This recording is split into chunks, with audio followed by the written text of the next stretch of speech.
Yeah, just a couple of things, updates since we finished the film. We worked on this film for 3.5 years. One of the names you don't see in the credits here yet, it will be out in the next version, is Van McLeod. He has been incredibly helpful in the difficult parts of this movie, and that's promoting it and getting it out there. And we think it's a really important story here. Not just about the Tuareg, but the Muslim community, and it's a good news story from Africa. So we're really pushing forward with it.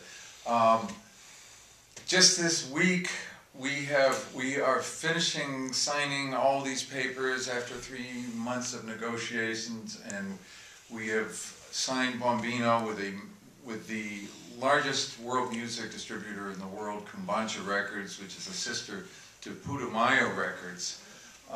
The CD, which is available, and you can still buy the CD, pre-issue of the CD, which will be out in the lobby today.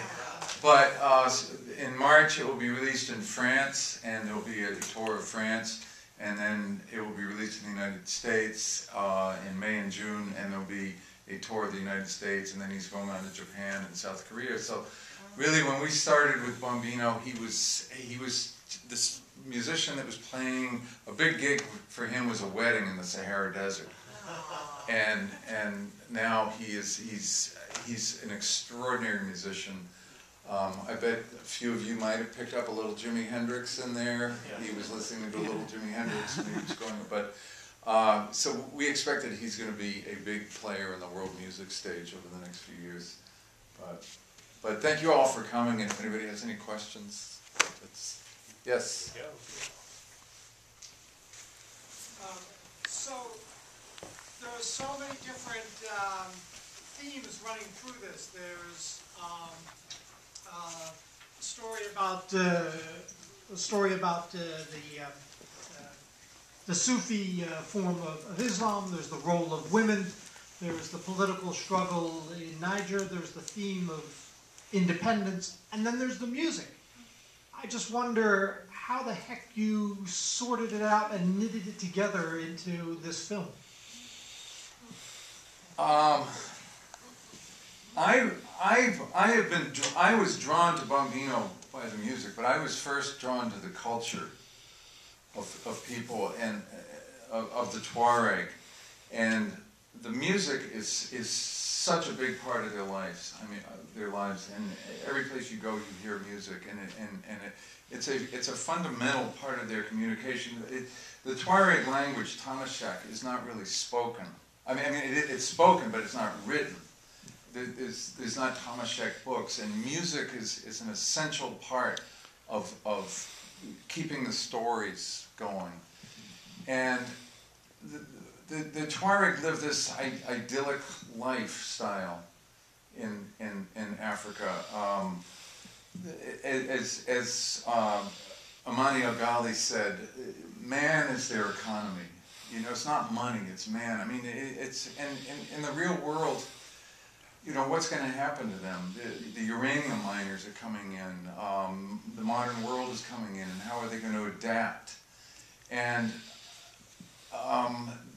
they are a very strong culture, and they are going to adapt, and they are going to keep that center of who they are.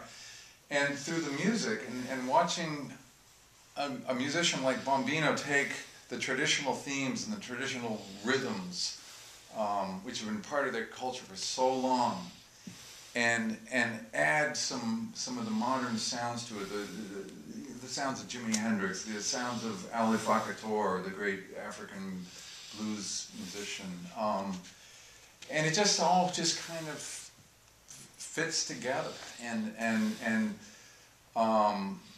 you know, they don't watch television a lot over there, and so a guy like Bombino becomes a hero to them. He becomes one of the few people that is from their culture that they can listen to, and they can help them, lead them, and to understand how to move forward in a world that is changing radically for them. Their homelands, I mean, you think of Sahara Desert's a big place, but for them, that's their pasture land, and they can't, now the bulldozers are coming in and these uranium dust all over the place, and the question is, what happens when they move from that environment where they have this freedom, and when they're forced to move into more of an urban area?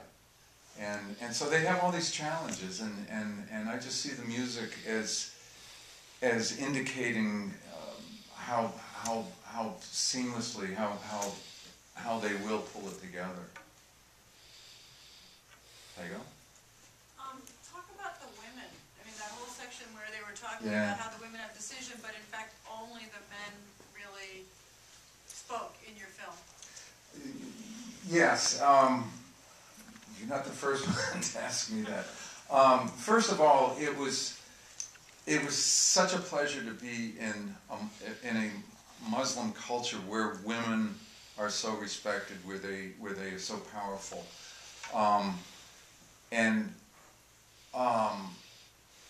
As a matter of fact, when we were leaving Agadez, it's about 500 miles from Agadez to Niamey, where we were flying out. We had a couple of days left in Niamey, and we had scheduled some interviews with some incredible women there that were running this clinic, this women's clinic.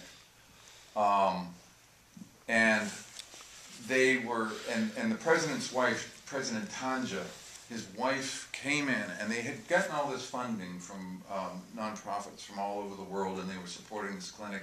And Tanja's wife came in and took the money and started a clinic by herself, because she wanted to take the credit for it. And we were talking with these women in Agadez, and they were on their way to Niamey, and they were telling us all this stuff, and through the interpreter, I said, "Will you say that on camera?" Because Tanja was still president then.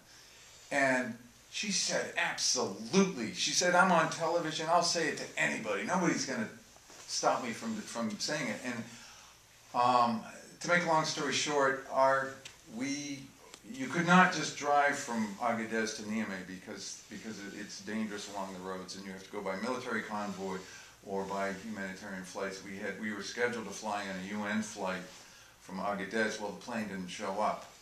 It was in maintenance. So we ended up losing our day in Niamey. And I would love to go back and put these women on camera. I wish I could tell you how incredible these women were, and I'm sorry that I did not have them in the film, but I just want to remind you that yes, they do have power, and they are, and now the hope is that with a new government that will even get stronger, and that it will set an example for the rest of Africa, and remind the world that not all Islamic cultures are terrorists, that they're bad, that Islam can be a very gentle and beautiful religion.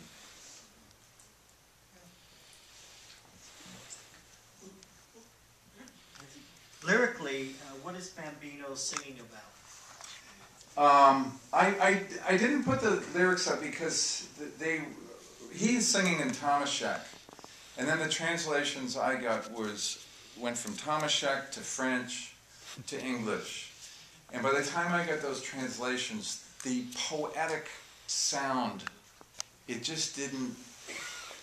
I need to take more liberty with or have somebody take more liberty with the lyrics, and it just didn't have the poetry feel by the time it got to English. For instance, there's a song in there, Adunya, where he's singing Adunya, Adunya over and over and over again. Adunya means life, and so when I put the lyrics up for Adunya, it was life, comma, life, comma, life, comma, like 8 times. And I thought it distracted from, I liked hearing the music and let the music carry itself. But he's singing about falling in love. He's singing about love songs to his girlfriend, who's now his wife. He was singing about pulling the community together, and about the challenges to the community and being forced out of their homeland, and the importance of the community coming together and everybody living together. You know, it's similar. It's the same themes that we've heard you know, in our culture. Very similar themes. I think there was somebody in the back. I was just going to say, I was frustrated because I didn't know what the lyrics were. Yeah, yeah. And I had just the opposite feeling.